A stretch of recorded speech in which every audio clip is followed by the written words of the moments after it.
ፈለገን ሼር አታረጉትም እንዴ? ፈለገን ሼር አርጉት እስቲ። አይጾም መሰለኝ ይሄ ዘንዶ እርጎ የሚጠጣው ማለት ነው።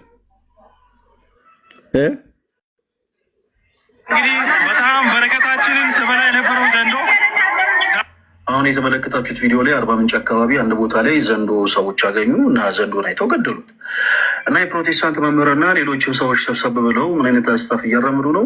ለዘመናት በረከታችሁን ገንዘባችሁን ሲበላ አባችሁ ሲሰልብባቸው የነበረውን ዘንዶ ገደልኩት ይላል የፕሮቴስታንቱ መምህር። ተከታዮቹም ሀሌሉያ ልብ በሉ። አሁን አንደኛ የኦርቶዶክስ የኢትዮጵያ የወንጌል አማኝ የፕሮቴስታንት መምህር አለ። መምህር የሚል ነገር እኛ ጋር ሲጀምር የለም። እንደው አለ እንኳን ከተባለ አላሳይም አንደኛ ቪዲዮ ማለት ነው። እና ጴንጤዎቹ ዘንዶ ገደሉ ነው።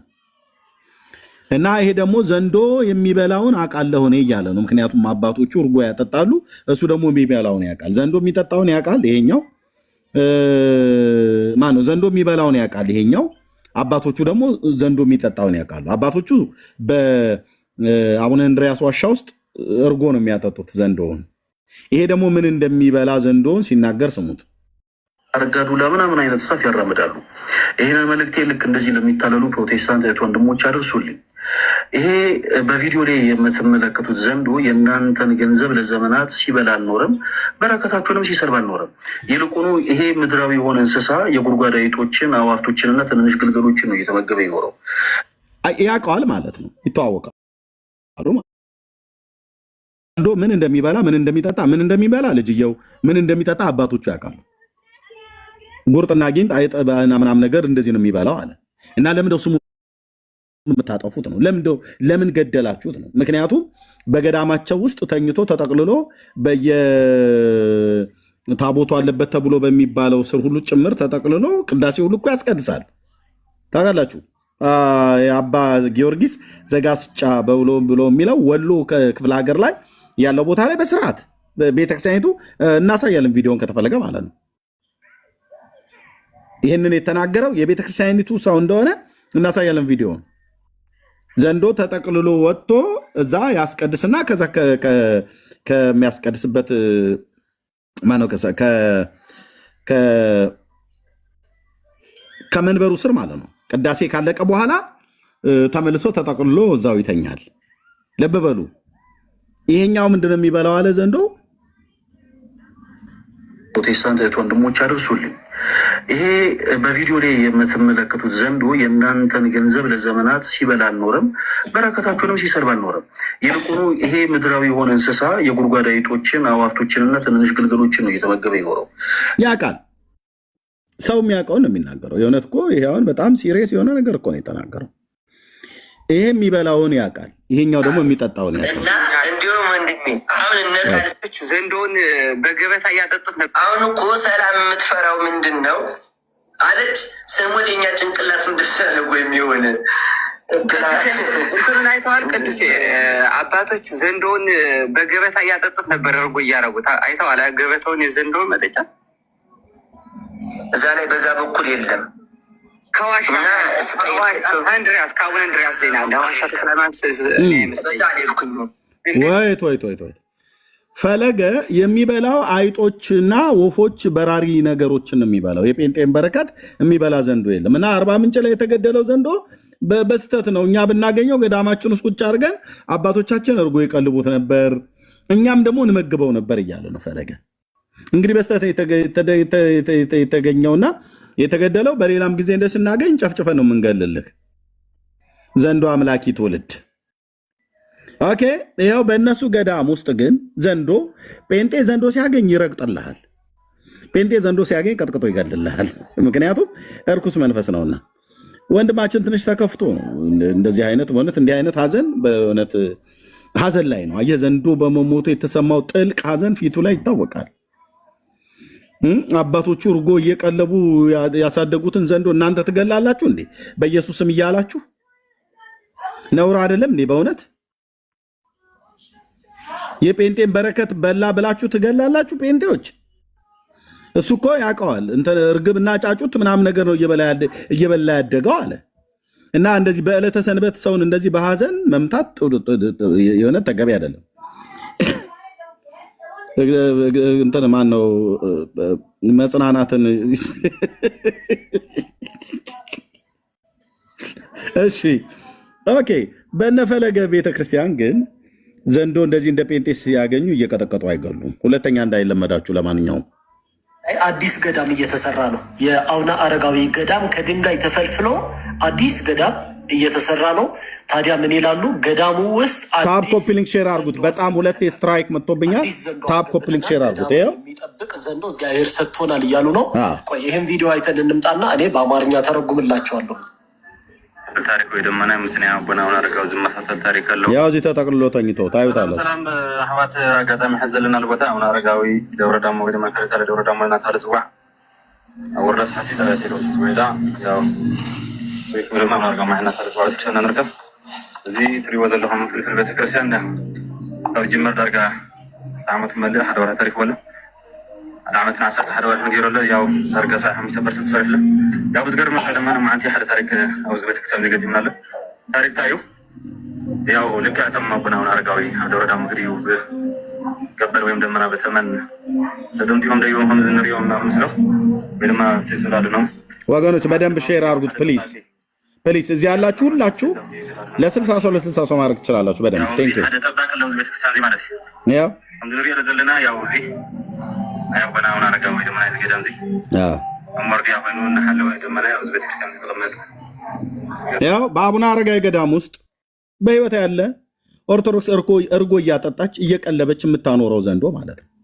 ጴንጤ ደግሞ 40 ምንጭም ይሁን የትኛውም ሀገር ላይ ሲያገኝ ቀጥቅጦ ይገልልሃል። እናም ደግሞ መጽሐፍ ቅዱስ የሚናገረው አንበሳውና ዘንዶን ትረግጣለህ ብሎ ስለተጻፈ በመዝሙር 91 ላይ እንረግጥልሃለና ኃይሉን ስልጣኑን ማለት ነው። ይሄ የርኩስ መንፈስ ማደሪያ እንጂ የመንፈስ ቅዱስ ማደሪያ አይደለም። ገዳም የምታስቀምጠው እባብና እግዚአብሔር አብረው ያድራሉ ብለህ የምትል ጠማማና ዘማዊ ትውልድ ንስሐ ነው መግባት ያለብህ። እባብህን እዛው ታቀፈ ተቀምጠ ይኸው ገዳም ውስጥ ተጠቅልሎ አቡነ አረጋዊ ገዳም ውስጥ ማለት ነው። በትግራይ እጅ ከፍንጅ ገና በጣም ብዙ ዘንዶች አስቆጥራለሁ። የራስህን አባቶች እያመጣ ይኸው ጴንጤ ዘንዶ ይገላል፣ ዘንዶ ይረግጣል። ኦርቶዶክስ ዘንዶ ታመልካለች፣ ዘንዶ ገዳም ውስጥ ታስቀምጣለች፣ ዘንዶ እርጎ እየቀለበች ታሳድጋለች። የሁለት ዓለም ሰዎች ነን ብራዘር፣ የሁለት ዓለም ሰዎች ነን።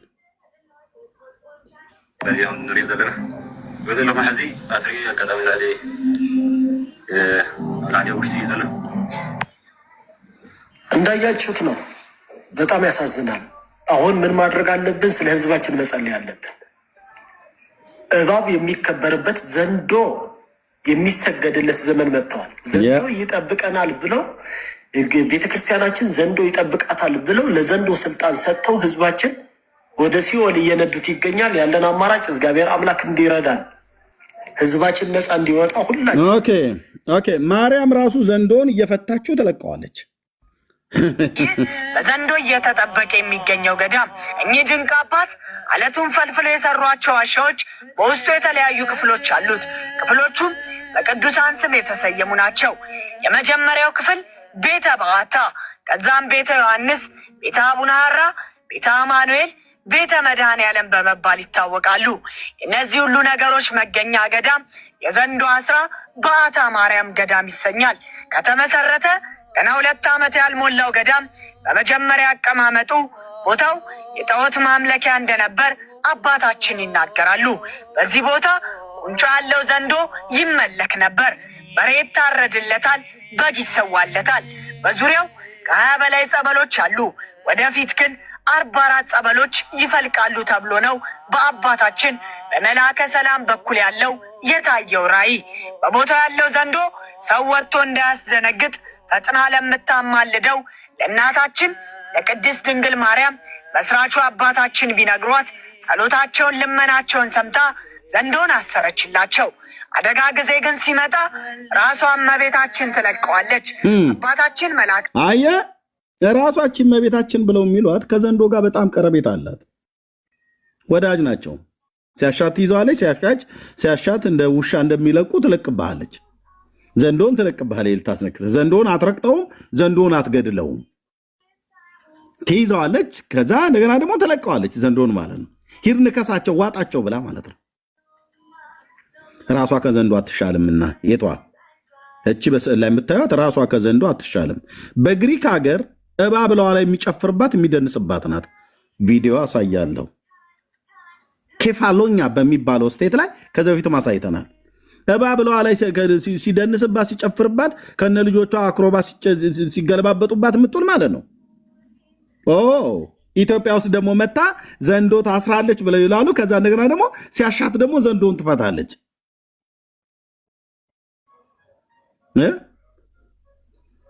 እሺ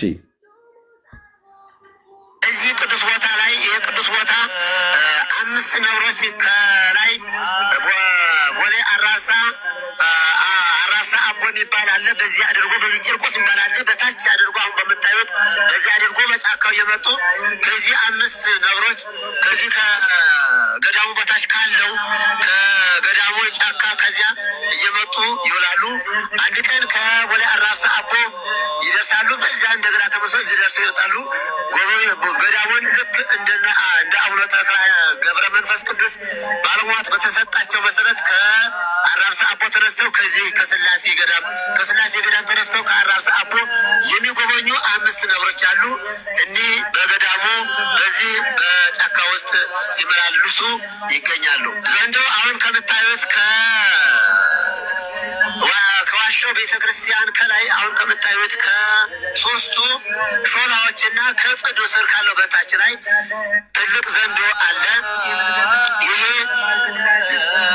ሌሊት ሰዎች ራቅ ሲሉ ወደ ቤተ መቅደሱ መጥቶ ገብቶ ሄዳን ለአገልግሎት ስንሄድ ከጫካው እየገባ ያለ ቤተክርስቲያኑን ገዳሙን የሚጠብቅ ዘንዶ ነው።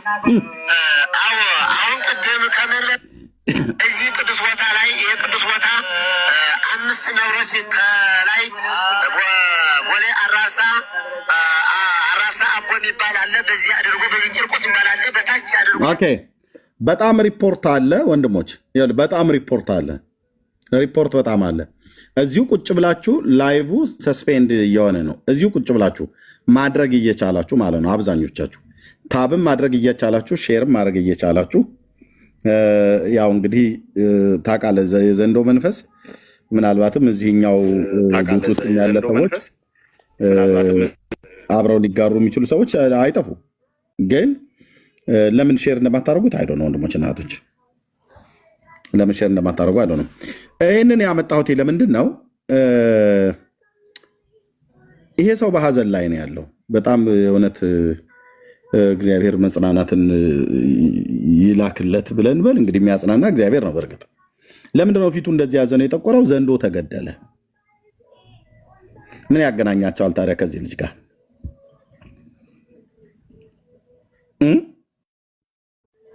በጣም አዝኖ ጥቁር ለብሶ በውስጥ የተናገረውን ስም ነው። ዘንዶ በረከታችሁን አልበላም ከሱ ላይ ውረዱ አይነት ነገር ነው እየተናገረ የነበረው ማለት ነው። ይኸው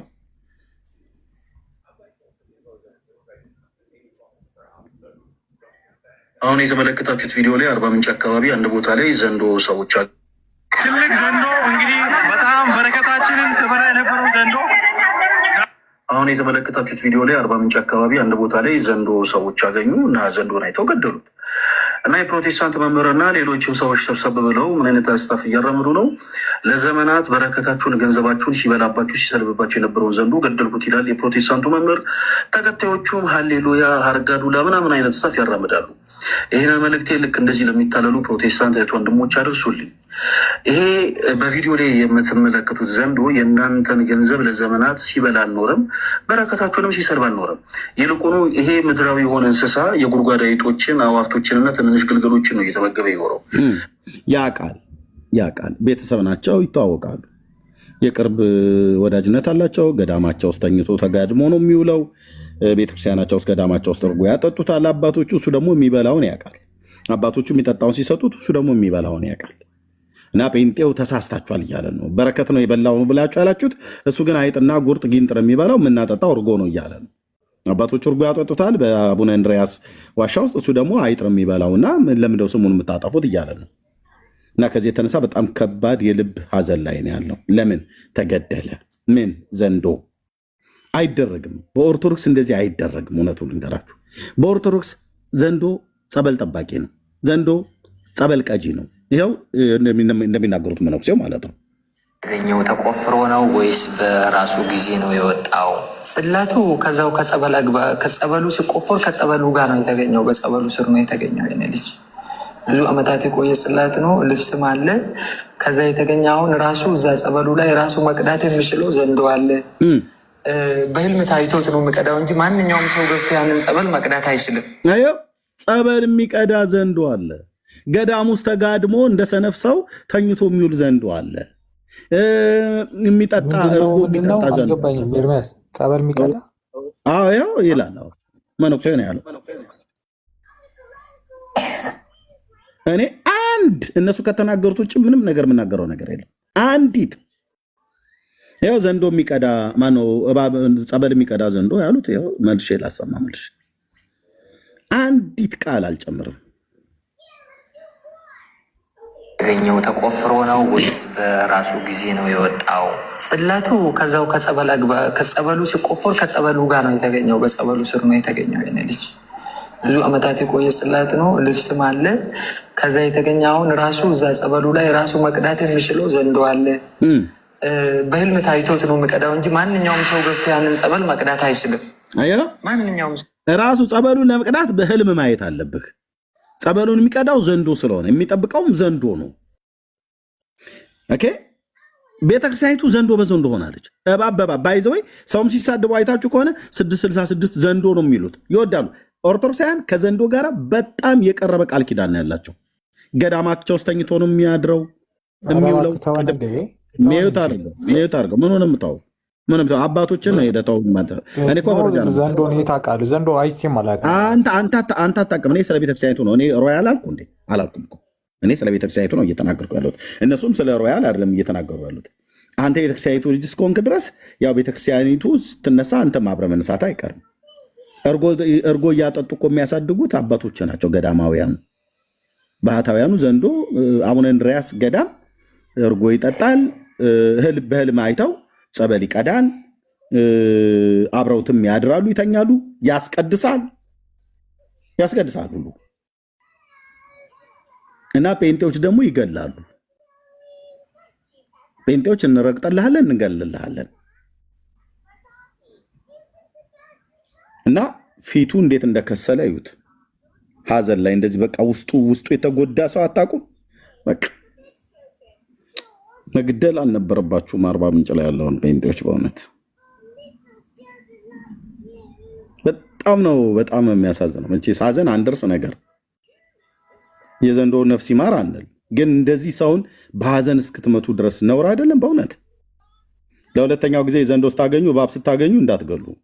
የቤተክርስቲያን ጠባቂ ነው። በኦርቶዶክስ ገዳም ጠባቂ ነው። እርጎ ያጠጡታል፣ ጸበል ይጠብቃል፣ ጸበል ይቀዳል። እመቤታቸው ደግሞ ፈታ ትለቀዋለች፣ ስትፈልግ ማለት ነው። ስትፈልግ ትይዘዋለች፣ ስትፈልግ ይዛ ትለቀዋለች። ስትፈልግም ደግሞ በግሪክ ሀገር እለዋ ላይ ደግሞ እንዲደንስ እንዲጨፍርባት ትፈቅድለታለች ማለት ነው። እንግዲህ ከነካ ዘንዳ ትችለዋለህ ማለት ነው። መቼ ነው የሚውለውን አሁን መባል ያለበት ቀኑ፣ ዕለቱ መቼ ነው? የዓመቱና የወሩ ይታወቃሉ። የዓመቱ ዘንዶ የወሩ ዘንዶ የሚባል እሱ ነው መጠየቅ ያለበት እንጂ በሙሉ ዘንዶ በዘንዶ እኮ ነው። ይኸው ደግሞ ቀጥሎ እዚህ ያለው ማለት ነው። የትኛውን ያላየ ነው? ቆይ ስንት ዘንዶች እኮ አሉ አልኩ። በቃ በኋላ እገባለሁ። ናሽናል ጂኦግራፊ ሀሳብ ስጠን። ኖ ሀሳብ ምን ይጨርሰጣል? ዘንዶ በጠዋቱ ዘንዶ ስትራይ ምን ላርግታለ እኮ እኔ አይደለሁም ያልኩ፣ ቤተክርስቲያን ነች ያለችው። ሀሳብ ስጠን እስኪ ሮያል። አንተ ሚዛናዊ ነገር እየተናገርክ እንዳለ ዘንዶ አይ ነው ሚዩት አታርጉት። ቆይ ወንድምነት ይቀጥል፣ ያውራ። ሰጥቸው ነው ሂድበት እስኪ ዘንዶ ላይ ኖ መቼ ዕለት ገብቼ ነው የምልህ። ጓደኛዬ እንዳጋጣሚ እዛ ሎስ አንጀለስ የሚኖር አንድ ጓደኛ አለኝ እና አንተን ሼር አድርጎኝ ኖርማሊ እንትን ጓደኛ እንትን ምነው ጀለስህ የኔታንያሁን እያካሄደ ነው ምናምን ብሎኝ ማለት ነው። ገብቼ ሳናግርህ ትዝ ይልሃል? አውቀኝ ነበር። በዶላር ምልክቷ የመጣው አዎ። እና በጣም ደስ ብሎኛል። እኔ እስራኤልን በጣም ስለምደግፍ አንተ ደግሞ እንደዛ ብሪፍ ስታደርግ እውነቴን ነው አፕሪሼት አደረኩ። ገብቼ እኮ ያ ቴንክ በጣም ነው የማመሰግነው። እሱ ላይ ሰምቻለሁ በወቅቱ። እዚህ ዘንዶ ላይ ምን ትላለህ እስኪ? ዘንዶ ነው ያላቅም እባክህ። እኔ አሁን ቁርሴን ቤተክርስቲያን ያወቀች ካህናቱ እያሳወቁ እየተናገሩ ገዳም ውስጥ ተጠቅልሎ እንደዚህ ተኝቶ እያየ በቪዲዮ የተቀረጸ አቡነ እንድርያስ ዋሻ በርጎ እያደገ ደብረ ዳሞ ተኝቶ እየዋለ ዘንዶን ያዛል። ዘንዶ ራሱ ይፈራል፣ እንደዚህ አይነት ቦታዎችን ይጠብቃል ምናምን ለማለት ሊሆን ይችላል። ኖርማሊ የማላውቀው ነገር ላይ ዲቴል ማውራት አልችልም። ግን ማን ነው የሚጠብቀው? ቤተክርስቲያን ምናምን ሊጠብቅ ይችላል ብለው ሊሉ ይችላሉ። እኛ ምን እናውቃለን? ቤተክርስቲያን በዘንዶ ነው የምትጠብቀው እንዴ? አላውቅም። እኔ በዘበኛ ነው የማውቀው እኮ። ታዲያ በዘንዶ ይጠበቃል እያሉ የሚሉት ቤተክርስቲያን አሁን አናውቅም። አሁን እኮ በጣም እኮ በነገራችን ላይ እንደዚህ አይነት ነገሮች ላይ የማታውቃትን ቤተክርስቲያን ነው እንደ ሮያል ታዲያ የምትከራከርላት መተን በማን እንደምትጠበቅ እንኳን የማታውቃት ቤተክርስቲያን የምትጠበቀው በዘበኛ ነው አልኩ። ዘበኞቹ በዘንዶስ ነው ብለው የሚሉት በዘንዶ ነው ብለው የሚሉትስ ምን እናርጋቸው? እኔ አናውቅም። እኔ እንደዚህ አይነት ነገር ውጭ ነኝ። በእናትህ እኔ እንደዚህ ዘንዶ ምናምን አላውቅም። እኔ አሁን ጦርነቱን ነው እስራኤልና የኢራንን ጦርነት እሱን ተነጋግረናል። እሱ አርዕስት ማስቀየሪያ ካልሆነ በስተቀር እሺ፣ እሱኛው ላይ ሀሳብ መስጠት ካልቻልክ አቡነ ተክለ ሃይማኖት በማን ነው እግሩ የተቆረጠው? እኔ እግራቸው መቆረጡንም አላውቅም። ፎቶውን ግን አይተዋል አይደል? እግሩ ተቆርጦ። አዎ። ግን በነገራችን ላይ ምን አለ መሰለህ እንደዚህ አይነት ታሪኮች ውጭ ነኝ እኔ ብዙ ጊዜ። ይገርምሃል።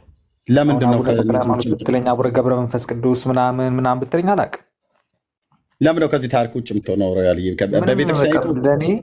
ለእኔ አንድ ጥቅም ያስገኝልኛል ብዬ ስለማላስብ ብዙም አላነብምም፣ መከታተልም አልፈልግም። በቃ ይሄ ራሴ ነው።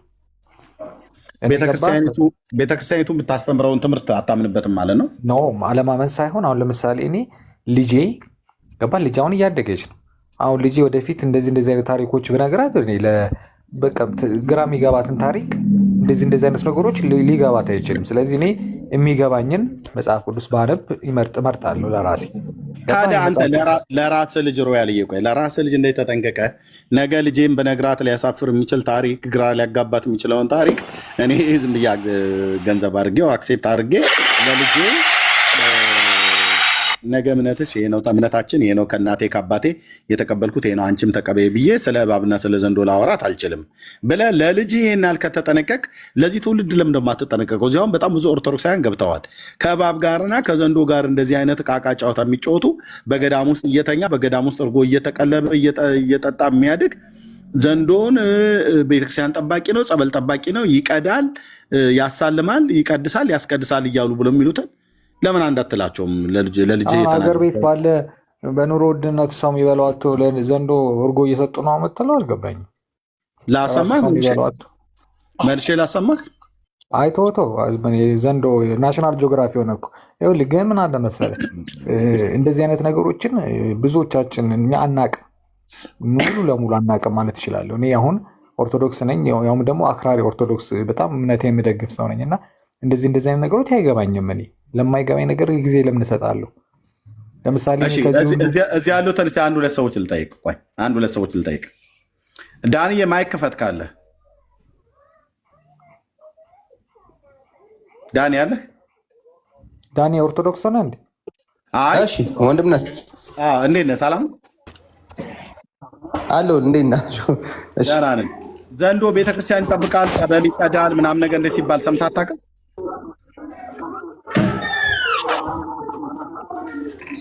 እኔ በደንብ ሰምተናል። በጣም ነው የማመሰግነው። መሲ ያለሽ ኧረ እኛ ምን አገባን? እኔ ምስክር አልፈልግም። እኔ አይ ቆይ አንተ ኦርቶዶክስ አይሆነ ካልሰማኸው እንዴት ነው እነሱ ብቻዬን ተቀምጬ ማረቢን አያችሁ አትጫወቱ እንጂ በቃ ቶ ምንም እኔ አይመለከተኝም እኮ አልኩ። ኦርቶዶክስ ገዳም ውስጥ ተጠቅልሎ የተኛ ዘንዶ በህይወቱ ያለው ዘንዶ አስተኝታችሁ እንዴት ነው አጠይቀኝ ብለህ የምትለው? ሮያል በቃ ቢፈልግ ተጠቅልሎ የተኛ ቢፈልግ ሳውና ይግባ ቢፈልግ ስቲም ይግባ፣ እዛ አይመለከተኝም። እኔ መጽሐፍ ቅዱስን ማንበብ ነው የሚመለከተኝ አልኩ። እንዴት ነው የማይመለከት? አንተ ኦርቶዶክሳዊ አይደለህ ወይ እኮ ነው የምልህ። እውነቱን ለምንድን ነው ዲና የምታደርገው? ለምንድን ነው እኛ ኦርቶዶክሳውያን የሚመለከተንን ነው የምናነበው እንጂ ዘንዶ ተጠቅልሎ ተኛ፣ ስፖርት ሰራ፣ እዛ ጂም ይሰራል ብትለኝ እኔ አይመለከተኝም። እንዴት አውቀዋለሁ? ታሪኩን የማውቀው እኔ ቤተክርስቲያን የምታስተምረኝን ተጠምቆ ስለመዳን ስለ ጻድቃን ሰማዕታት ምናምን የምትጠመቅበትን እኮ ጸበል የሚጠብቀው እኮ ዘንዶ ነው እኮ አሉ ቆሞሱ። እንደዛ አሉ። አሁን ለምሳሌ የምትጠመቁበትን ውሃ እኮ የሚጠብቀው ዘንዶ። አገላለጽ ሜታፎሪክ ይሁን ምን አናውቅም። እኔ ሰውዬ እንደዛ ሲናገሩ አሁን ማን ይሙት ዘንዶ ቆሞ ሰው እየጠመቀ ነው አይመስለኝም። ስለዚህ አገላለጻቸው ራሱ ትርጓሜ ኑሮ አናውቅም። ስለዚህ አሁን እኛ ሜታፎሪክ በምን እናውቃለን ታዲያ? አሁን ዘንዶ እውነት ቆሞ እየጠመቀ ነው ሰው? እሺ ኦኬ ይሁን። ስለዚህ እኔ አደባብስም እኮ አልኩ። ምንም የፈለገው ቢሆን እኔ የምደባብሰው ነገር የለም። ከሆነ ነው አደባበስከው እንጂ ለምን ደባበሳለሁ? ሊያዙት ይችሉ ይሆናል የሚል ግምት አለኝ። ምን ያደርጋል? ገዳም ውስጥ ተኝቶ አላሳየውም ወይ? ላሳይ መልሼ። አልጋ ይዞ ነው። ኦኬ አልጋ ይዞ ነው። ኦኬ እሱ ጥሩ ጥያቄ ነው። ይኸው አልጋ ይዞ የሚሆን አልጋም ሳይዝ ታሳየኝ። እኔ አልፈልግም። ማየት አለብን። ኦርቶዶክሳውያን ወገኖች የሚታመኑበትን ዘንዶ ሙድ ትይዝበታለህ እንዴ? ኖ አልጋ ይዞ ነው ወይ? ትግራይ ላይ አዲስ ገዳም እየተሰራ ነው። የአቡነ አረጋዊ ገዳም ከድንጋይ ተፈልፍሎ አዲስ ገዳም እየተሰራ ነው። ታዲያ ምን ይላሉ? ገዳሙ ውስጥ አዲስ ዘንዶ አስገብተናል። ገዳምን የሚጠብቅ ዘንዶ እግዚአብሔር ሰጥቶናል እያሉ ነው። ቆይ ይህም ቪዲዮ አይተን እንምጣና እኔ በአማርኛ ተረጉም። አዲስ ገዳም ሰርተው አዲስ ዘንዶ አስገብተናል፣ አዲስ ታቦት አስገብተናል እንደሚባለው አዲስ ዘንዶ አስገብተናል፣ አዲስ እባብ እግዚአብሔር ሰጥቶናል እያሉ ነው። ማለት ሬስቶራንት በአዲስ መልክ ምግብ ጀምራል እንደሚባለው ማለት ነው። የምታወራው ነገር ሁሉ ይህ ሰውየውም አንተም አልገባችሁኝም። ቆይ ሰማው ታሪክ ወይ ደመና ምስና አቡናውን አረጋው ዝመሳሰል ታሪክ አለው። ሰላም አሕዋት አጋጣሚ ሕዘልናል ቦታ አቡነ አረጋዊ ደብረ ዳሞ ወይ ደማ ካለ ደብረ ዳሞ እናታለ ጽዋዕ ወረስ ሐቲ ተላቴሎ ጽወዳ ያው ወይ ደማ አቡነ አረጋዊ ማህና ታለ ጽዋዕ ተሰና ነርከፍ እዚ ትሪዎ ዘለኹም ፍልፍል ቤተክርስቲያን ዳ ኣብ ጅመር ዳርጋ ዓመት መልእ ሓደ ወራ ታሪክ ወለ ትግርኛ ባልችል ይቆጭ ነበር። ምንድን ያለው ሰውየው? ወደ መጣበት ሸኝተነዋል ያለ ታሪክ ታዩ። ያው ልክ አተም አቡናውን አረጋዊ ደብረ ዳሞ እንግዲህ ገበል ወይም ደመና በተመን ተጠምጢሞም ደይቦም ከም ዝንሪኦም ምስለው ወይ ድማ ስላሉ ነው። ልማዓት ድማ እዚ ያው ሓደ ጠባቂ ገርም ንዑ ዝመስል ለብቲ ሓደ ጠባቂ ያው እዚ ሓደ ጠባቂ ለብዚ ቤተክርስቲያን እዚ ማለት እዩ። ያ ከም ዝንሪኦ ዘለና ያው እዚ አቡናውን አረጋዊ ወይ ደማ ናይ ገዳም እዚ አመርዲያ ኮይኑ እናሐለ ወይ ደማ ናይ እዚ ቤተክርስቲያን ዝቀመጥ አንተ የምትሰማው እንግዲህ ትግርኛና እኛ የምንሰማው እንግዲህ የተለያየ ነው ማለት ነው። ገዳሙን የሚጠብቀው ይኸው ዘንዶ እኮ በጦርነቱ ፈርቶ መጥቶ ቤርጎ ይዞ ነው። ቆይ ቤርጎ ይዞ ነው ወይ አልጋ ይዞ ነው ወይ ብለህ ስትል ነበር። ይኸው አልጋ ይዞ ማለት ነው፣ እዛው ገዳም ውስጥ ማለት ነው። አልጋ ብለህ ካልከው የቤተክርስቲያን ጠባቂ የገዳም ጠባቂ ሆነው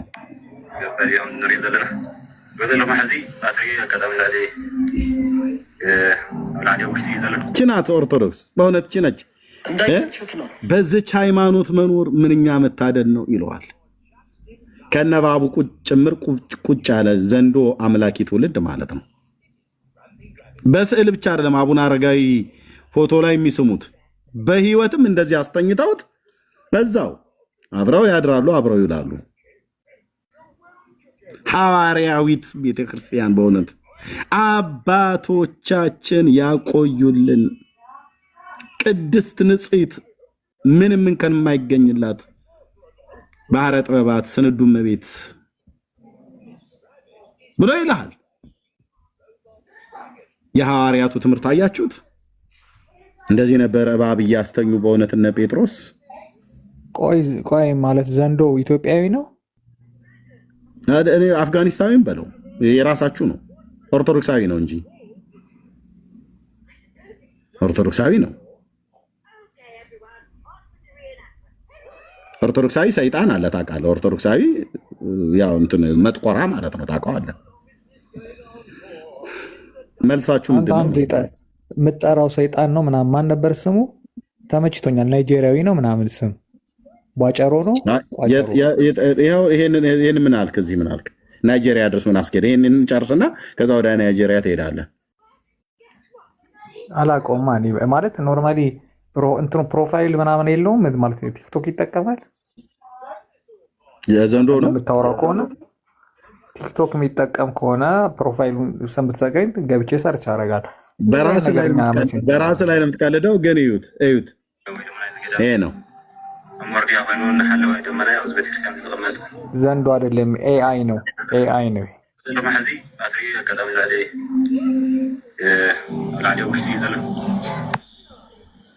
እንዳያችሁት ነው።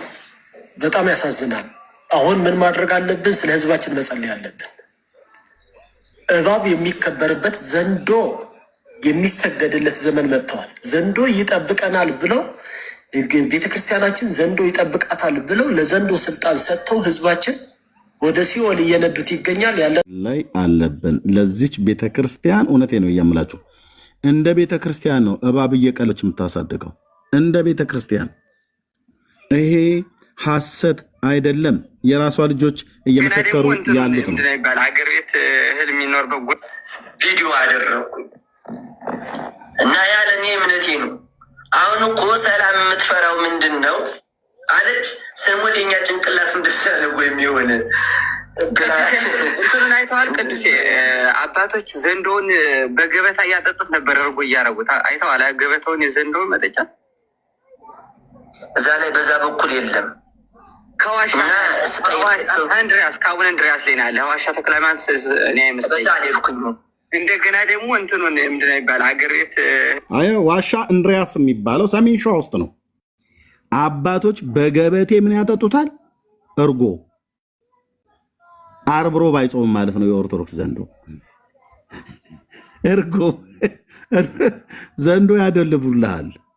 ፔንቴ ኦርቶዶክስ ያደለበችን ዘንዶ እንትን ዘንዶ ራሱ ጀዝቦ ነው ማለት ምንም ነገር ሰው አይነካም። ምንድን ነው እንደዚህ ያክል ፍሬንድሊ ነው። ዘመዶቹን ያውቃል። ዘመዶቹን ያውቃል።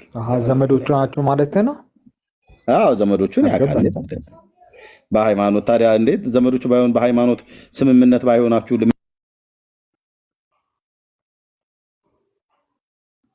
ባክ ዘንድሮ ግራም ያጋባ ጊዜ ነው። ግን ኖርማሊ እነዚህ የገጠር ሰዎችን አልቀበልም። ብዙ ጊዜ እነዚህ የሚያወሩ እንደዚህ አይነት ነገሮች ድግምት ምናምን የሚሉ ሰዎች እኛ አንሰማቸውም። ማያመጡት ጣጣ ስለሌለ ማለት ነው። ኤርሚ ተቋርጧል መሰለኝ። ኤርሚ እስኪመለስ አንድ መጽሐፍ አጭር ታሪክ ላንብብላችሁ። ምናልባት ሩዋይ ለምሰማ ሌሎቻችሁ ሰላማችሁ ይብዛ። ዳግዬ ዳኒ ሁላችሁም። መጽሐፏ ምን ትላለች? ትንሽ መጽሐፍ ነች። ሃይማኖትህን እወቅ እንዳትሆን መናፍቅ ትላለች እና የጻፏት ሰው ሊቀ ብርሃናት መርቆሬዎስ አረጋ ይባላሉ። በ1989 ዓ.ም የተጻፈች መጽሐፍ ነች። ሃይማኖትህን እወቅ እንዳትሆን መናፍቅ። አጫጭር ታሪኮች ያሉበት ነው። አንዷ ታሪክ ቁጥር 18 ላይ ያለች ምን ትላለች? ከአሁኑ ነገር ጋር ስለሚያያዝ ነው ማውራት።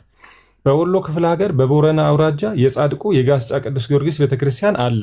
በየዓመቱ የስቅለት ዕለት ቁመቱ 60 ክንድ የሆነ ዘንዶ መሰል አውሬ ከመቅደሱ ወጥቶ ንባብ ከሚነበብበት ከግብረ ሕማማቱ ስር አብሮ በራሱ ሲሰግድ ይውልና ቄሱ ማታ ሲያሰናብቱ ከኑዛዜ በኋላ ተመልሶ ወደ ቤተ መቅደሱ ይገባና ወዴት እንደሚሄድ አይታወቅም። የአውሬ ባህታዊ ይገርማል ይላሉ። ማናቸው ያሉት? ሊቀ ብርሃናት መርቆሬዎስ አረጋ።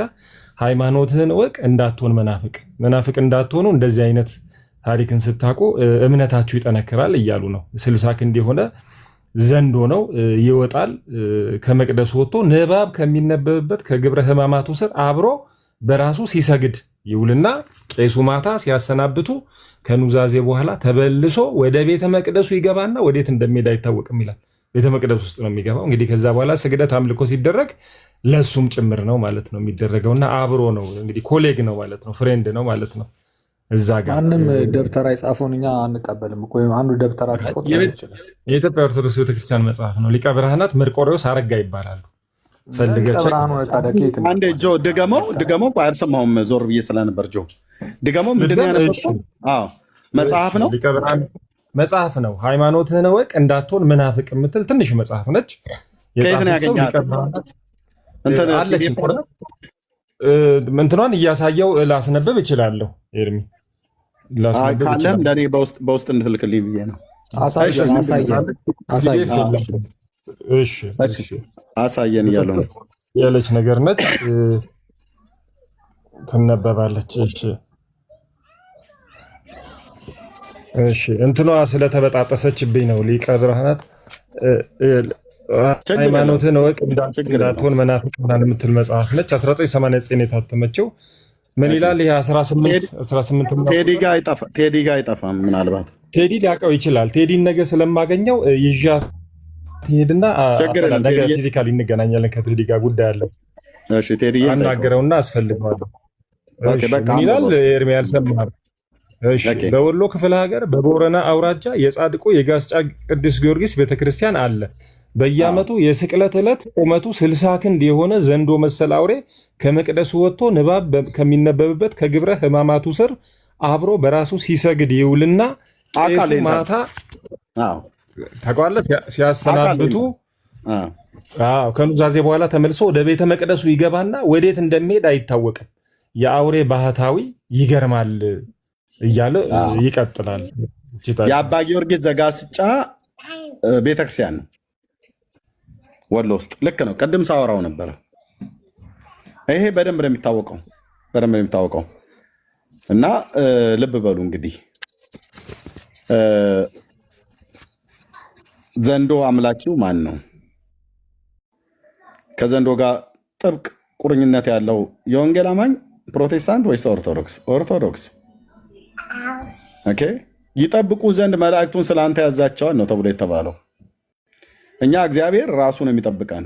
ሲጠብቀን መላእክት ልኮ ሊጠብቀን ይችላል። ስሙን የማናውቀው በስጋ አይናችን የማናያቸው የእግዚአብሔር ብርሃናውያን የሆኑ ቅዱሳን መላእክት አሉ። ክብር ይግባቸውና አንልም። ብራዘር ክብር ይግባውና ጌታ ማለት ነው። እሱ መላእክትን ስለአንተ ያዛቸዋል ብሏል። የተገለጠው የእግዚአብሔር መልአክ መጥቶ ይጠብቀናል፣ ከተለያየ ነገር ያድነናል። እግዚአብሔር ልኮት ማለት ነው። በጴንጤ ቤት እንደዚህ ነው የምናውቀው እኛ። ኦኬ። ስዕል የሚካኤልና የገብርኤል የሚል ክንፍ ያወጣ አሞራ መሰል ነገር ቤታችን አንጠልጥለን አይደለም እሱ የሚጠብቀን። የእግዚአብሔር ቅዱሳን መላእክት ረቂቃን ናቸው፣ ክቡራን ናቸው፣ ቅዱሳን ናቸው።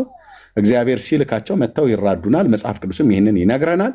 ብሉይ ኪዳንም ላይ ይጠብቁ ዘንድ መላእክቱን ስለአንተ ያዛቸዋል ነው ተብሎ የተባለው። እንደዚሁ ቅዱስ ጳውሎስን በመርከብ ላይ በነበረበት ሳለ አብረው እንዳይሰጥሙ ከእሱ ጋር የነበሩ በመርከብ ላይ የነበሩትን ሰዎች እንደማይጠፉ የእርሱ የመሆነው ደግሞ የማመልከው የእግዚአብሔር መልአክ ብሎ የእግዚአብሔር መልአክ ማኒፌስት በአዲስ ኪዳን ላይ ተገልጦለት ነበር ለጳውሎስ ማለት ነው። ጴጥሮስንም ከወህኒ ቤት ከእስራት ያወጣው የእግዚአብሔር መልአክ ነው። እግዚአብሔር ቤተክርስቲያን በማርቆስ እናት ቤት አጥብቆ ጸሎት ይደረግ ነበር። ስለ ጴጥሮስ ወደ ጌታ ይጸለይ ነበር። እግዚአብሔር መልአኩ ልኮ ጴጥሮስን ከ4 ሰንሰለት አስፈታው ይላል። ክብር ለመንፈስ ቅዱስ ይሁን። ዮሐንስንስ በፍጥሞ ደሴት እግዚአብሔር ለኢየሱስ ክርስቶስም በመልአኩ ልኮ ለባሪያው ለዮሐንስ አመለከተ ይላል። ስለዚህ በአዲስ ኪዳን እንኳን እነዚህን ትልልቅ 3 አባቶችን ጴጥሮስ፣ ዮሐንስና ጳውሎስን የእግዚአብሔር ቅዱሳን መላእክት ተገልጠው አነጋግሯቸዋል። በጣም የሚገርመው ያሁን በቅርብ ቀን አንድ የሰማሁት አለ፣ ግን እዚህ አልነግራችሁም። ከቅዱሳን መላእክት ጋር በተገናኘ በጣም እጅግ ማከብራት የእግዚአብሔር ሴት የነገረችኝ ነገር አለ። በጣም በመንፈሴ ላይ በትክክል ምስክርነት ያለበት ማለት ነው። ኦኬ። ስለዚህ የእግዚአብሔር ቅዱሳን መላእክት በአዲስ ኪዳን እንኳን ማኒፌስት ያደርጋሉ፣ ለሰው ልጆች ይገለጣሉ። በሚገለጡበት አካል መጥተው ይገለጣሉ። ይህንን ሁሌ ነው የምናገረው። ልብ በሉና ስሙ። የወንጌል አማኞች ወንድሞች፣ እናቶች ከተገለጡ ቅዱሳን መላእክት እኛ ጋር ነው የሚገለጡት፣ ኦርቶዶክስ ጋር አይደለም የሚገለጡት። ኦርቶዶክስ ጋርማ ይኸው በየቤቱ አሞራ መሰል ነገር ያንጠለጠሏቸው ስዕላት አሉ። እነሱ ስላሏቸው እነዚህ እውነተኞቹ መላእክትም ቆይ ሚዩት አድርግ ማድረግ ዝም ብዬ አላዳምጥህም። ላውራና ሚዩት ከዛ ደግሞ ታወራለህ። እሰጥሃለሁ። ዝም ብለህ እኔን እየነቆርከኝ ዝም ብዬ እኔ አታውራ እኮ አላልኩም፣ ግን ተደማምጠን እኔ ላውራና አንተ ደግሞ በኋላ ደግሞ ታወራለህ ማለት ነው። እንዴት ታዲያ ምንድነው አሞራ መሰል እኮ ያልኩትኝ ግድግዳችሁ ላይ የለጠፋችሁት ሸረሪት ድር የምታጸዳለት የሚካኤል ፎቶ ተብሎ የሚባል ማለት ነው። አሁን ቅዱስ ሚካኤል ነው እንደዛ? ነውር አይደለም እንዴ? በጣም እኮ ነውር ነው። ነውር እኮ ነው። ቅዱስ ገብርኤል ነው ይላል። ሲጀምር ሚካኤልና ገብርኤል ክንፍ የላቸውም። ክንፍ አላቸው ተብሎ የተባሉት መላእክት ሱራፌልና ኪሩቤል ናቸው መጽሐፍ ቅዱሳችንን ስናነብ። ይሁን እሺ፣ ሚካኤልም ገብርኤልም ክንፍ አላቸው ብለን እንበል። ሸረሪት ድር የሚጸዳለት አቧራውን እስኪያራግፊ ተብሎ የሚባለት የምታራግፍለት እሱ ባለበት ሚካኤል መልአኩን እግዚአብሔር እንዴት ይልከዋል? አንተ ቤት ሁለት መልአክ አይኖርም። ጊዜ የምታስቡት ነገር በጣም ቁሳዊ ነገር ስለሆነ አሁን ሸራሪት ድር ምናምን ከእምነቱ ጋር ምን ያገናኘው? እናንተ ናችሁ አሮ ምን እንደበሰለ ሰው ስናወራ ያ ስዕል ማን እንደሚገልጽ ታውቀዋለህ አንተ ራስህ። ማንንም አይገልጽ፣ ሰይጣን ነው የሚገልጠው። ለምን ታውቀዋለህ? ሰይጣን ነው የሚገልጠው እኮ አውቀዋለሁ። ሰይጣን ይዘው ስትዞር እኛ ደግሞ ክለብ ነበር የምናመሸው ድሮ። ታውቀዋለህ እኮ ድሮ በኦርቶዶክስ በነበርበት ጊዜ ስዕሎቹን ይዘህ ጥምቀት ይዘው ስትወጣ ስትዞር እኛ ክለብ ነበር መናድረው። ስለዚህ አሁንም እኮ ከክለብ እኮ አልወጣህም። ታዲያ ሮያል ከክለብ ውጣና ና ወደ ኢየሱስ እያልኩ ነው። ያኔ እኔ ስዕል ይዤ ከዛሬ 27 ዓመት በፊት በኦርቶዶክስ በምቀድስበት ሰዓት ላይ እሺ አሁን ይሄ ያልከኝን ሚካኤል ነው ተብሎ የተባለ እንትን የሸረሪት ድርና ዝንቦች ላው ላይ ያረፉበት ከላው ላይ አቧራው የሚራግፍለት ቤታችሁ ግርግዳችሁ ላይ የተሰቀለውን እሱን እኔ ይዤ ስወጣ ያኔ ባለማወቅ ወራት አንተ ያኔም ክለብ ነበር፣ ከአሁንም ክለብ ነው ያለው። መቼ ነው የምትወጣው ነው ብዬ የምልህ። አየህ እኔ እኮ በክርስቶስ ኢየሱስ አምኜ ያንን ያለማወቄን ወራት እግዚአብሔር አሳልፎ ለስዕልና ለቅርጻ ቅርጽ እያፈነደርኩ ስሰግድበት ከነበረ ከእንዲህ አይነት እያነበብን ነዋ። እንደኛ አይነት ሰው እሱን ታዲያ ቀጥላ ሮያል ቀጥል። እሱን እኮ ነው ለዚህ አየህ እኔ የተጠቀምኩበት መጽሐፍ ተክለ ሃይማኖት ገብረ መንፈስ ቅዱስ ብትለኝ አይሰማኝም። ዘንዶ ብትለኝ ለምረም አይሰማም። እኔ ጥቅም የለውም አለ። እኔ ከኔ ህይወት ከኔ መዳን ጋር ትርጉም የለውም። እኔ የሚያድነኝ የሚያወጣኝ የሞተልኝ ክርስቶስ ኢየሱስ ነው። መጽሐፍ ቅዱሴን አነባለሁ ፊኒሽድ። ስለዚህ እኔ የሚጠቅመኝን ነው ያዝኩት፣ የማነበው የሚጠቅመኝን። ስለዚህ እነዚህ ዘንዶቹና እባቦቹ ቤተክርስቲያን ይጠብቃሉ፣ በረከት ጸበል ይረጫሉ ምናምን ነገር ተብሎ የሚባለውን አንተ አትቀበልም ማለት ነው። ምን አገባኝ እኔ? ጸበል ረጨ፣ ተገለበጠ፣ ታጥፎ ተቀመጠ፣ እኔ ምን አገባኝ እኔ? እንዴት ነው ኦርቶዶክሳዊ የሆነ ማያገባኝም ብለህ የምትለው? ሮያል እኔ አንዳንዴ እንትን ሳይንስ ታደርገዋለህ። ኦርቶዶክስ ነኝ አክራሪ ነኝ እልል የተባለልኝ የተፏጨልኝ ትላለህ። ከዛ ደግሞ የኦርቶዶክስ ገገማ አፍቃሪ ነኝ ምንም ወደዛ ወደዚህ ማድል እኮ ገገማ አፍቃሪ ኮንክ በፍቅሯ ላይ የወደክነ ማለት። ስለዚህ በቤተ እምነት ውስጥ ስለሚደረገው ነገር ስንጠይቀህ እኔ ምን አገባኝ ትላለህ። ለምን ደሞ ማያገባ? እኔ እንደዚህ አይነት ነገሮች ልጅን ከወደዱ ከነምኑ ነው ይባላል አይደል? አሁን አንተ ዘንዶ ውደድ ዘንዶ ልጅን ሲወዱ ከነምኑ ነው ይባላል አይደል? እኔ የሚጠቅመኝን ይዣለሁ። ቤተክርስቲያንንም ከወደድክ ልጅን ከወደዱ ከነምኑ ነው ይላል። ካስፈልገም ልናገረው እችላለሁ ፍርጥ አድርጌ፣ ግን አብዛኛው ህዝብ ስለምታውቁት ማለት ነው። ቤተክርስቲያንም ከወደድክ ከነ ዘንዶቿ ነው መውደድ ያለብህ። አንተ እኮ ዘንዶቿን እኔ አይመለከተኝም ትላለህ፣ እባቦቿን አይመለከተኝም ትላለህ። እባቦቿ ጸበል ጠባቂ ናቸው፣ ዘንዶቿ ጸበል አጥማቂ ናቸው። ማርያም እየያዘች እየፈታች እየለቀቀች ሂዱና በል ሲላት ተለቀዋለች። ሰው እንዲነከስ ማንም ግራ የገባው ደብተራ ያለውን ሁሉ ተቀበል ነው እንደ የምትለኝ አንተ? ቤተክርስቲያኒቱ ናት ያለችው። ገዳሙ ውስጥ ያስገባ። ገዳሙ የማን ነው? ቤተክርስቲያን የምትለውን እቀበላለሁ፣ ማትለውን ግን አልቀበልም። ገዳሙ የማን? የግለሰብ ነው እንዴ? የቤተክርስቲያናችን ነው። ግን ታዲያ ደብረ ማነው? አቡነ አረጋዊ ገዳም ደብረ ዳሞ ሁለተኛው ተብሎ የተባለው ላይ አዲስ ገዳም የተሰራው ውስጥ ዘንዶን አስገብተናል ያለው ማን ያስገባው? አንድ ዘንዶ አስገብተናል። ልክ አገር ቤት ከዱባይ ምናምን ከአሜሪካ የሆነ ዕቃ አምጥተናል እንደሚባለው አዲስ ዘንዶ አስገብተናል ሲባል አንተ ምን ነው የምትለኝ? በዚህ በ21 ሴንቸሪ ታዲያ ነው የምትለኝ? አልገባኝም። ቤተክርስቲያን ያመነችውን ነው ማመን ያለብህ። እንዴ የት ነው ያለሁት? የት ነው የምኖረው? 21 ሴንቸሪ ልጅ አለኝ እንዴ፣ የሰለጠነ ጭንቅላት አለኝ፣ የተማርኩ ነኝ። ስለዚህ እንዴት ነው ማስበው? እንደዚህ አይነት ነገሮች ተቀበል ነው እንዴ የምትለኝ? ምን ማለት ነው? ኢየሱስን ተቀበል ብዬ ስልህ እምቢ ትላለህ። ዘንዶህን ተቀበል ብዬ ስልህ እምቢ ትላለህ። እና ምንድን ነው የምታደርገው ታዲያ አንተ? ቆይ አሁን ምን ወዴት እናደርገው? የሚገርመኝ ነገር እኮ ምን አይነት በቃ ኢትዮጵያውያን ስንባል ምን አይነት ህዝቦች እንደሆነ አላውቅም። መጽሐፍ ቅዱስ የሚጠቅመንን ብናነብ ምን አለ ሁላችንም። እኔ እንደዛ ነው ማስበው። እሱ እኮ ጥሩ ነው ሮያልዬ፣ በቃ እሱ እኮ ጥሩ ነው።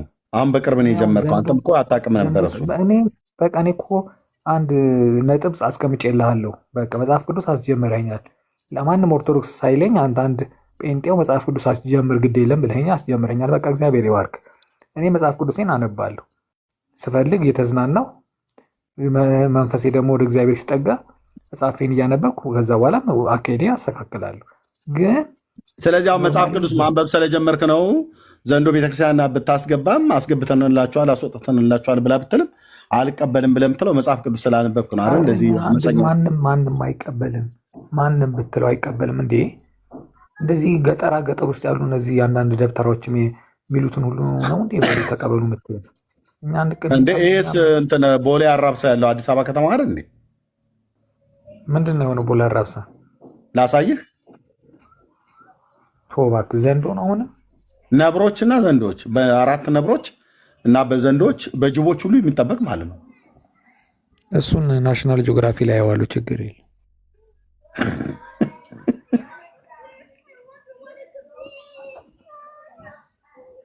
አይ ኦርቶዶክስ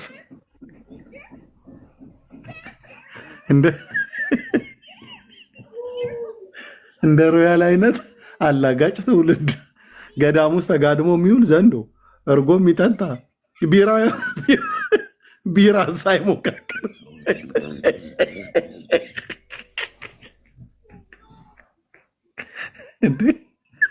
ቢራ ሳይሞካክርም ወይ ነው። ወይኔ ኤርሚሻ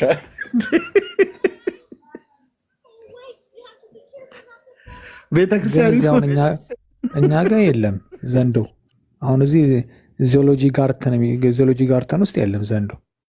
እንግዲህ እዛ በአዲስ መልክ አምጥተናል ከተባለ አላቅም። እንግዲህ እሱን እጠይቃለሁ። እኔ ግን እዚህ የለም። አስገብተንላ በአዲስ መልክ እኮ አስገብተናል አለች። ያስገባችሁን አንተ ክብር ለሚገባው ክብር አሰጥም እንደ አንተ ቤተክርስቲያኒቱ ክብር ይገባዋል ብላ ነው ክብር ሰጣ ገዳም ውስጥ ያስገባችሁ። አንተ ለምን ክብር ለሚገባው ክብር አሰጥም? ለዚህ ዘንዶ ለምን ተስተንተናተለም? ዜግነቱን ለወቅ ናይጄሪያዊ ቢሆንስ ለወቅና ክብር እሰጠዋለሁ። ምናዊ ሲሆን ነው የምትቀበለው? ፓኪስታናዊ። እሺ ኦኬ። ከታች ሰዎች አስገቡን እያሉ ነበረ። እሺ ማን ነው የተወሰነ ሰው ሊወርድልኝ የሚችል? ሮያል እዚሁ እያለ የተወሰነ ሰው። እሺ መምህር፣ እሺ ይምጡ፣ መምህር ይምጡ። እንዴ አንድ ሰው እኮ በቂ ነው ወገኖች። እሺ ቀሲስ እንኳን ደህና መጡ። ጤና ይስጥልኝ መምህር ኤርሚያስ እንደምን አለ? ደህና ነኝ እግዚአብሔር ይመስገን። እንኳን ደህና መጡ። እንኳን ደህና ቆየ። በጣም አመሰግናለሁኝ። ቅድም ስለ መላእክት ሀሳብ ስታነሳ ጥያቄ ነበረኝ ሆዴ ውስጥ የተቀመጠና ጠይቀሃለሁ እያልኩ ዛሬ ያገጣጠመን ማለት ነው። በዚህ በዘንዶና በእባቡ ላይ ምን ይላሉ? መጀመሪያ ግን ለጥያቄ መልስ ከተሰጠኝ በኋላ ይሄ ውስጥ ያለው ከወጣ በኋላ ቢሆን ደስ ይለኛል። ይጠይቃሉ ስለ ቅዱሳን መላእክት። ዛሬ አርእስታችን አይደለም። አይ ክንፍ የሚባል ነገር እርስዎ አንስተው ነበረ። እንግዲህ ቅርታና ስለዚህ ይሄ ለመሆኑን አሁን ጥያቄ ሆነ መላእክቶች ክንፍ አላቸው ወይ? በመሰረቱ ይሄ ነገር በመጽሐፍ ቅዱስ ብዙ አገላብጬ ሳይ መላእክቶች ማለት በኪሩቤል በሱራፌል በኩል ያሉት ወይንም አርባዕቱ እንስሳ የምንላቸው ክንፍ እንዳላቸው ገለጻ ያደርግልንና መላእክት የሚባሉት ላይ ግን ክንፍ እንዳላቸው ወይንም ሚካኤል አሊያም ገብርኤል ክንፍ እንዳላቸው ምንም ገላጭ ሐሳብ የለም በመጽሐፍ ቅዱስ ውስጥና እንዲያው ይሄ ነገር ግን ቢመለስልኝ ደስ ይለኛል። ምክንያቱም እኔም ክንፍ መሰረቱ አላቸው።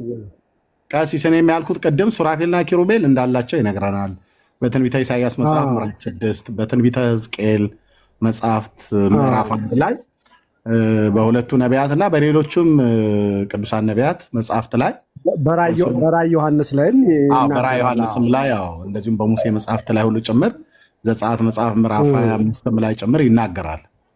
እና እነዚህ ፍጡራን እንዳሉት አርባዕቱ እንስሳት የሚባሉት ሱራፌልና ኪሩቤል በተለይ ኪሩቦቹ ክንፎች እንዳላቸው ይናገራል መጽሐፍት ማለት ነው። ሱራፌልም ክንፍ እንዳላቸው ይናገራል። ሚካኤልና ገብርኤል ግን የሚባሉት ሌሎቹ ነገደ መላእክት ክንፍ እንዳላቸው አይናገርም። አሁን ክንፍ አላቸው ብለው የሚሉ ኦርቶዶክሳውያን ወገኖች ስለሆኑ ይህን ጥያቄ መመለስ ያለባቸው ኦርቶዶክሳውያኑ ናቸው። እኔ ክንፍ አላቸው ብዬ እስካላልኩ ድረስ ክንፍ አላቸው ብሎ የሚለው የሚናገረውን እስከተናገር ድረስ ይህ ጥያቄ እኔን አይመለከተኝም ለማለት ነው። እኔ ክንፍ አላቸው ብዬ ይህም መልስ ነው። ይህም ራሱ መልስ ነው ለእኔ።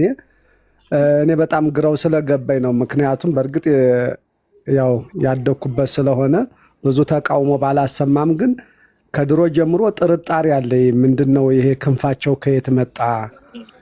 ነገደ መላእክቶች ክንፍ የላቸውም። ያው በማህበረሰቡ እይታ በክንፍ የሚበሩ አድርጎ ነው የሚያስበው ሰው። ግን ጌታ ኢየሱስ ክርስቶስ ወደ ሰማይ ሲያርግ ክንፍ አላስፈለገውም። ስለዚህ የተፈጥሮ ሕግ ነው እንጂ አንድ ነገር እንድንበርና እንዳንበር የሚያደርገን ክንፉ ነው ብዬ ስለማላስብ ይሄ ነገር ለእኔ ጥርጣሬ ስለፈጠረብኝ ነው። ግን በእርስዎ በኩል ከሆነ እዚህ ላይ ያላችሁ በቤተ ክርስቲያን ያላችሁ ሊቃውንቶች ካላችሁ የቤተ ክርስቲያናችን ልጆች በእርግጥ መጽሐፈ ሕዝቅኤል የሚባል አለ ራሱን ችሎ በመላእክት ዙሪያ ላይ የሚናገር ግን መጽሐፍ ቅዱሳዊ የሆነ ማስረጃ ከመጽሐፈ ሕዝቅኤል ከሚባለው መጽሐፍ ሳይሆን መጽሐፍ ቅዱስ ላይ ካለው ሕዝቅኤል ነቢዩ ሕዝቅኤል ሳይሆን በነቢዩ ሕዝቅኤል ስም የተዘጋጀ ትልቅ መጽሐፍ አለ ስለ መላእክት ትንታኔ የሚሰጥ መጽሐፈ ሕዝቅኤል የሚባል ከእርሱ ላይ ሳይሆን ግን ከመጽሐፍ ቅዱስ በቂ መልስ ያላችሁ ወንድሞቼ መምህራኖች ካላችሁ መልስ ብትሰጡ ደስ ይለኛል።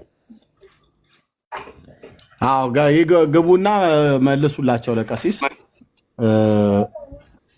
መላእክት ክንፍ አላቸው እነ ሚካኤል ክንፍ አላቸው ብላ የምትለው ኦርቶዶክስ ቤተክርስቲያን ስለሆነች ማለት ነው። እኛ ክንፍ እንዳላቸው አናምንም፣ የእግዚአብሔር ቃል ስለማይነግረን። የእግዚአብሔር ቅዱሳን መላእክት እንደሆኑ እናውቃለን።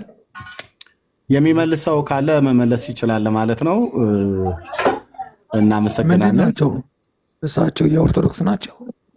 ጠይቃቸው። ምንድን ነዎት? ኦርቶዶክስ ካህን ነዎት? ዲጄ ነዎት?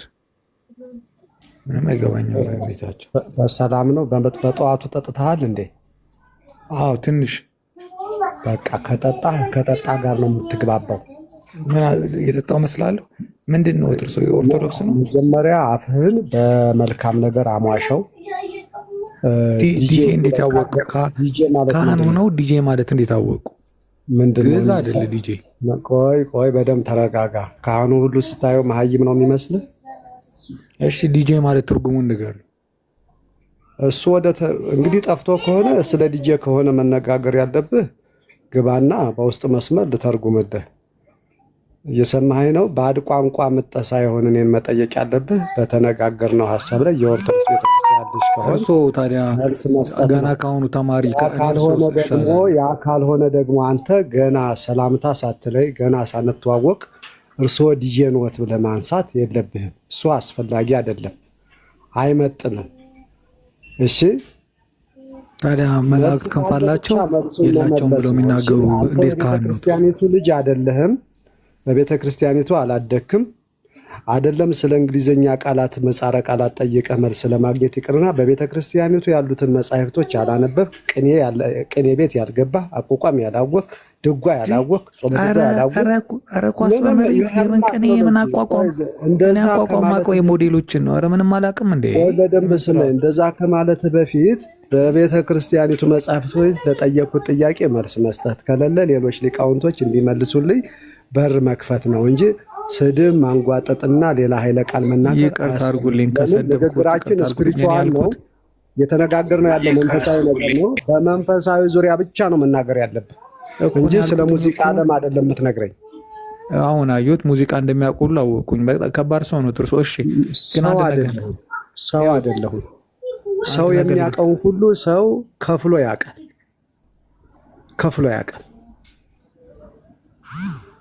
እሺ ካስቀየምኩት ይቅርታ። ግን አሁን ያልኩትኝ ስለ መላእክት ክንፍ እንዴት ይጠይቃሉ ካህኑ ነው ማለት ማለት። እሺ አውሩ፣ ሰማሁታል ወንድሜ። ልትጨቃጨቀኝ ሳይሆን ልትመልስልኝ ነው መሆን ያለበት። እሺ አሊያ ደግሞ እንግዲህ አንድ ቅኔ በአንተ ላይ እንዳልዘርፍ።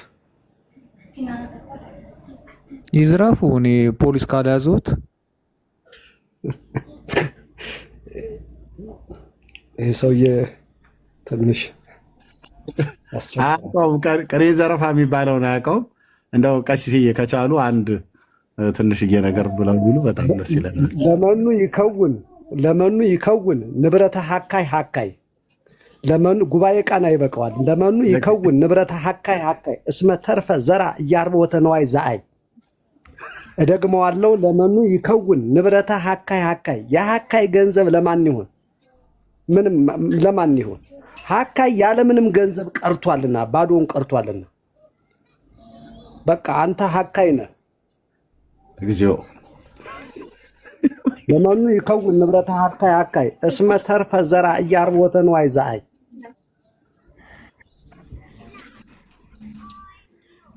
ይበቃሃል። መወድስም ለአምላኬም ስላሴም ለህድብ ነበር። ይበቃሃል። አንተ ሌላ መምህር ላይ ሊቅነኛ አሜን ብሏል ቀሲስዬ። በቃ አሜን ልበል? ንገሩኝ። አሜን ልበል ወይስ ዝም ልበል?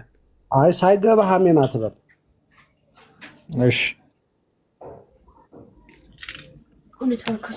ይሮያል። እኔ ኦርቶዶክስ እንዳልሆኑ ስላወቅኩ ነው። ኦርቶዶክስ አይደሉም እርሱ እና ምንድን ናቸው? ቅኔ ላለ ደግምብሃለሁ። አሁንም ወይ አንድ ደግሞ ደግምብሃለሁ። አንድ ቅኔ እንግዲህ ኦርቶዶክስ አይደሉም።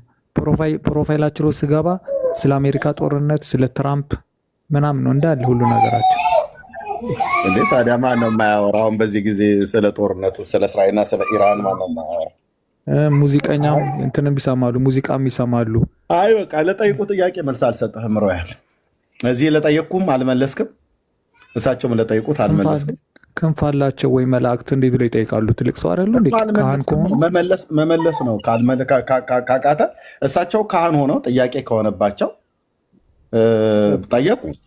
ከኔ የተሻለ ወይም ደግሞ የኦርቶዶክስ ካህን በተአምር እንደዚህ አይነት ጥያቄ አይጠይቅም። ተሐድሶ ናቸው እንዲህ ሰውዬ ተሐድሶ ናቸው። እርግጠኛ አንተ ጥያቄ የሚጠይቀው ሁሉ ተሐድሶ ማለት ምን ማለት እንደሆነ እኮ አታውቀውም ራሱ። ተሐድሶ ማለት በከፊል የሚያምን መናፍቅ ማለት ነው። እሺ ልክ እንደ አንተ ማለት ነው። አንተ አሁን ቅድም ዘንዶን አላምንም ብለህ አልክ፣ መናፍቅ ነህ ማለት ነው። ቤተክርስቲያኒቱ የምታምንበትን አንተ አላምንም አልክ። ቤተክርስቲያን ጠባቂ ነው ብላ የምትለውን አንተ አላምንበትም። 21ኛው መቶ ክፍለ ዘመን ላይ ነው ያለሁት፣ የተማርኩ ሰው ነኝ አልክ። መናፍቅ አንተ ናት አይደል? ቤተክርስቲያኒቱ በዘበኛ በዘንዶ ትጠበቃለች እያሉ አባቶች እየነገሩ እርጎ እያጠጡ እያደለቡ እያወፈሩ በገዳም የሚያስጠብቁት በዘንዶ ነው አሉ። ይህንን አታምንም። ለአንተ ሲሆን ማንም መናፍቅ አላለም። እሳቸው ግን መላእክት ክንፍ አላቸው። ቆይ እሳቸው ግን መላእክት ክንፍ አላቸው የላቸውም ብለው ጠየቁ። የሚያውቁትን ተናገሩ። አላቸው ብለው የሚሏቸው መላእክት ተናገሩ። እንዴት ካህኑ ነው ይጠይቃሉ? ይህን ለምን አይጠይቁ? የሚያውቁትን ይናገራቸው። ካህኑ ማንም ሁሉን አያውቅም።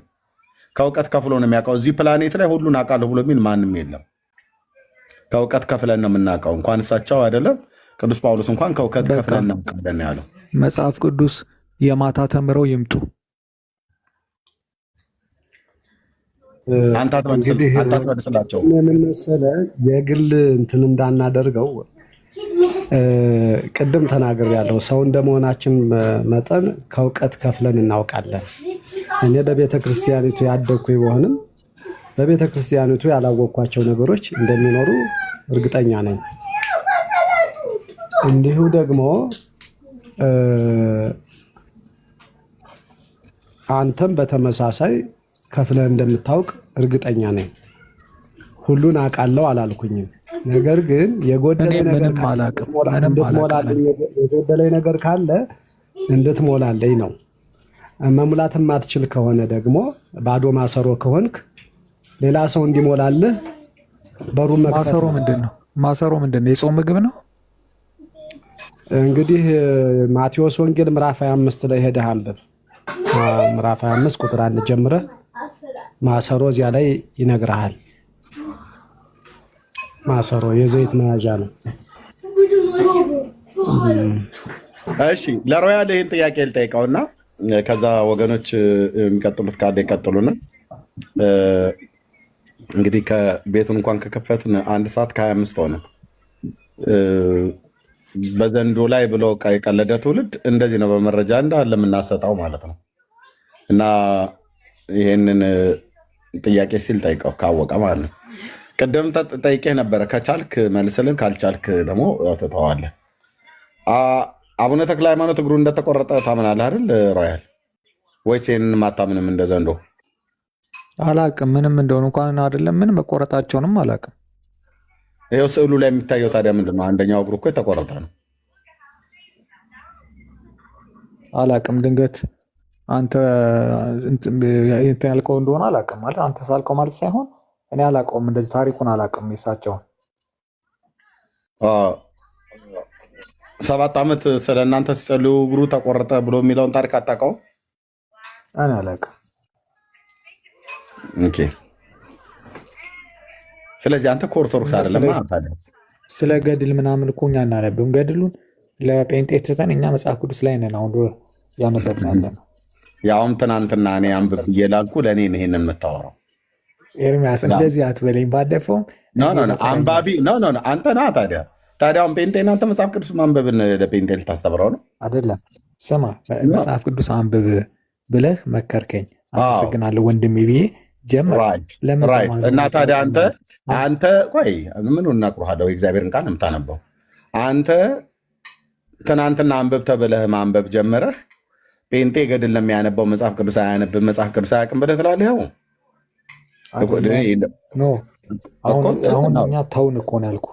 ለጴንጤዎች ድሮም አላነበብክ። ድሮም ብታነበው ኖሮ ገድሉ ላይ ታውቀው ነበር። እሺ ለማንኛውም ተክለ ሃይማኖት እግሩን ተቆረጠው 7 ዓመት ቤተክርስቲያን ስጸልይ ለእናንተ ለሮያልና ለእናንተ ለዓለም ሁሉ ሲጸልይ ነው እግሩ የተቆረጠው ብላ ታስተምራለች። ይህንን አታውቅም አይደል? እቀበላለሁ። ቤተክርስቲያን ካለችኝ እቀበላለሁ። ቤተክርስቲያን እንደዚህ ብላ ምትለው እቀበላለሁ። ግን እኮ ሰውየው ስለ እናንተ ሲጸልይ ሳይሆን አንድ ሰውዬ ነው እግሩን የቆረጠው። የአቡነ ተክለ ሃይማኖትን እግር የቆረጠውን ሰውዬ ቀጥቅጠው ገለውታል። ጥፋቱ ነው፣ ችግር የለም። መጽሐፉ ልግለጠው አያስፈልግም። ገዳዩ መገደል ችግር የለም። በቃ ካላጎደል ተገደለ። በቃ ወደ ሌላውን ንግባ። ስለዚህ አቡነ ተክለ ሃይማኖት ለእናንተ ሲጸልዩ አይደለም እግሩ የተቆረጠው፣ በግለሰብ ነው የተቆረጠው እግሩ። ስለዚህ ቤተክርስቲያን 7 ዓመት ለእናንተ ሲጸልይ ነው እግሩ የተቆረጠው ብላ ያለችው ውሸት ሆነ ማለት ነው። እቀበላታለሁ ብላ ያልከው እዚህ በግለሰብ ነው ሰውየውን እግሩን የቆረጠው። እሺ እሱን አንተ አስተማርከኝ። ቴንኪው። ካህን የተባሉት ሰውዬ ለምን አይናገሩም? ኦርቶዶክሳዊ ናቸው አይደል? እስኪ ይናገሩ። ኦርቶዶክሳዊ ናቸው አይደል? ገብተው ቲክቶክ ላይ ስለ መልአክ ክንፍ የሚጠይቁት ጀግና ሮያልዬ በቃ ሰላሟል። ዛሬ ቲክቶክ ላይ የመልአክ ክንፍን ሪሰርች የሚያደርጉት ጀግናዎች ይጠየቁ። በቃ ሮያል ከዚህ በላይ መመለስ አትችልም። ይብቃ። መጽሐፍ ቅዱስን ማንበብህን ቀጥል፣ በርታ። ቅዱሴን ላንብብ። አቶ ካህንም እሳቸውም ኦርቶዶክስ ቤተክርስቲያን ተከታይ አይደሉም። እግዚአብሔር ልቦና ይስጣቸውና ወደኛ ይመለሱ። ጸሎት ናቸው። ይቅርታ እና እርግጠኛ ሆኖ በራሱ ሀሳብና ፈቃድ ወረቀት ላይ ነው ስታምፕ ያላረገው እንጂ ከቤተ ክርስቲያን አወጥቶኛል በራሱ። ግን እኔ ባለውበት የአገልግሎት በእርግጥ እዚህ ነዋሪ አይደለሁም እንጂ እኔ ባለውበት አድባራት ብትሆን ያው ጉሩምቦን አንቄ በከዘራ 2 ጊዜ ብዬ እንደማባረር እርግጠኛ ነኝ። ይህን ስል እግዚአብሔር ጉሩምቦ ማን ነው? ማንቸስተር ሲቲ ተጫዋች ዝቅ ብሎ ይሄ መጉረሻ እንትን አለ አይደል? ታች እሱን አንቄ በከዘራም ብዬ አዳዲስ ቃላት ተፈጥሯል። የስም በሆነ እንዳንተ ያለውን መጸብህ በከዘራ ሲታሽ እንደ ገብስ ቆሎ መስመር ይይዛል። አቤት አማርኛ! ገብስ ቆሎ፣ ከዘራ፣ ጉሩምቦ። እንግዲህ ተጠዋቱ ሁሉ ቃላት። ቆይ አንድ ጁስ ልጠጣና አንድ ጁስ በአንድ ጁስ ላወራል። ከቤተ ክርስቲያን እኔን እኮ ለዚህ እኮ ነው አሁን እኔን ተዋግተህ መጥፎ ቃል እንዳዋጣ ነው የፈለግከው አንተ። እኔን ከቤተ ክርስቲያን የማስወጣት አቅሙም እውቀቱም ችሎታውም የለህም። አይ አስወጥቼዎታለሁ። እኔን ደግሞ ኦርቶዶክስ አይደለህም የማለት መብቱም እውቀቱም ችሎታውም የለህም። ጋቢህን ደርበህ ስንቀድስ ውጭ ላይ ቆመህ ማስቀደስ ነው አቅሙ ካለ። የምንሰብከውን ስብከት መስማት ብቻ ነው ያንተ። እመቤቴን በህይወቴ አስቀድሼ አላውቅም። እመቤቴን አስቀድሼ አላውቅም። አንተ እኮ ኦርቶዶክስ አይደለህም። በቃ ለምንድን ነው ኦርቶዶክስን ወክለህ የምትናገረው? ካልሆንክማ እንዳንተ ያለው በርቀት ቤተክርስቲያኒቱን አይቶ ይሄ የማርያም ነው ይሄ የገብርኤል ቤተክርስቲያን ነው ብሎ ማለት ብቻ ነው። ገብተህ ኦርቶዶክስን ወክለህ በቅዱሳን ዙሪያ ላይ አስተያየት ለመስጠት፣ በገድል ላይ አስተያየት ለመስጠት፣ በተክለ ሃይማኖት ላይ በሌሎች ቀኖና መጻሕፍቶች ላይ አስተያየት ለመስጠት መግባት የለብህም። አስተያየት እኮ አልሰጠውም። እርስዎ መጠንን አይተህ በኪሎ ልክ ተቀመጥ። እንዴት የመላእክት ክንፍ አላቸው የላቸው የሚለውን ቲክቶክ ላይ ይጠይቃሉ። ካህን አይደሉም ወይ ነው ስለሌለ ነገርኩህ እኮ። እኔን መሙላት ነው የሚጠበቅብህ። አዎ ይሄ ነው ብለህ ማስረጃ ካለ መስጠት፣ ከሌለ ደግሞ በጣም ይቅርታ እነዚህ ላይ ያሉት መምህር የሚመልሱልህ ከሆነ አብሬ ልስማ። በቃ እንደዛ ከሆነ ጸባይ ካለዎት ፎሎ አድርጉኝ። በትርፍ ጊዜ አስተምሮታለሁ። በቃ አይ አንተ ጋር የሚጠቅም እኔ ጋር እውቀት እንደሌለ ስለተረዳሁኝ ፎሎ አያስፈልግም። አንተ ጋር አንፎሎወር ነው የሚያስፈልገው።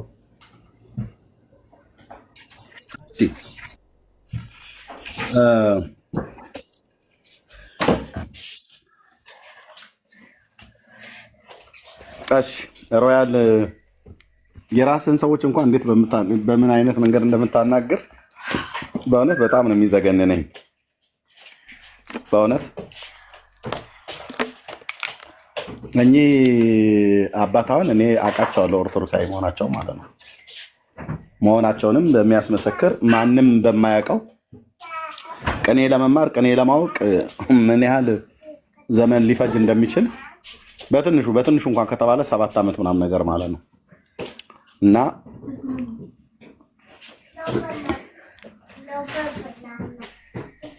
አይደል ነው ሮያል በቃ ልቶ ኤርሚ ኦርቶዶክሳዊ አይደሉም። እኔ ንስሐ ብትነግራቸው ፖሊስ ጣቢያ ነው የሚሄዱት። በቃ አንተ ሮያል ግን የዛሬ የምትናገረው ነገር ነገ ይጸጽታል እና ሰውን ሳታውቅ ዝም ብለህ እንደዚህ መናገሩ ተገቢ አይደለም ነው የምልህ። ለማንኛውም እዚህ ላይ እንጨርስ።